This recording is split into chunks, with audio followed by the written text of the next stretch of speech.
Ernest Krim III, former high school history teacher who now creates Black history content on social media. I talked to him about what's necessary to move us forward. This holiday on a federal level is still in its infancy. Although it has been around since 1866, a year after they were informed that they were free, those in Galveston, Texas.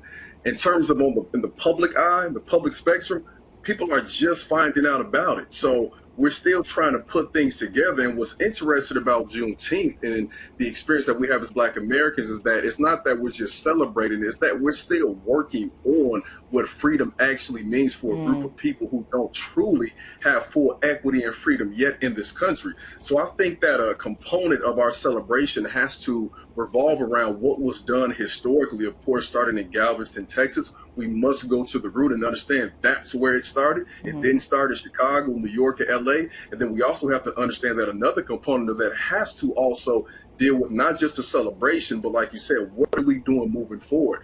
What are we doing in terms of providing for equity? What are we doing to ensure that people aren't left out of the mix anymore? Because keep in mind, y'all, it's a celebration because Black folks there weren't taught that or told they were free until 2.5 years later. So it has to be a celebration. It has to be, look how far we've come, but it also has to be a component that includes education like they did back then, so we can figure out where exactly we're going next. Yeah, well, you have come to the right place. That's exactly what we want to discuss this hour. And, you know, I want to present to you, we were just talking about some polling data of Black Americans who were asked what we feel is needed to overcome racial inequality. That list included voting and protesting.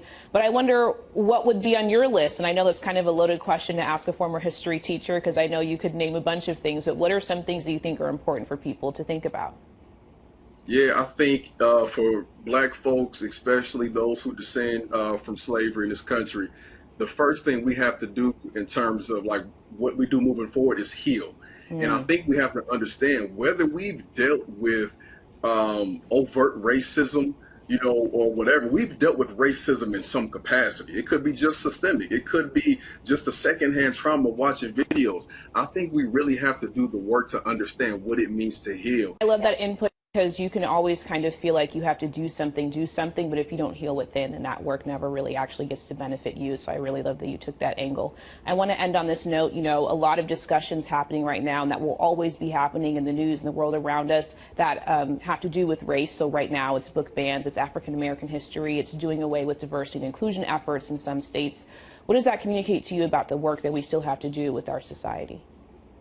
Yeah, I think it's best defined by, you know, what Coretta Scott King once said, and it's essentially, to paraphrase her quote, that freedom is something that has to be fought for in every single generation. I think that when we begin to look at the history of Juneteenth, what it will let us know is that freedom was won then to end chattel slavery, not slavery completely, but chattel slavery. But then we know 60 years later, there were issues with the Red Summer and racial terrorism. Then we know 40 years later, the Civil Rights Movement happened, right? And then we know 50, 60 years later, Black Lives Matter movement is happening. So we have to understand that we still have to keep fighting generation after generation, and when you see the book bans, you'll understand that this is not the beginning of the censorship of our history.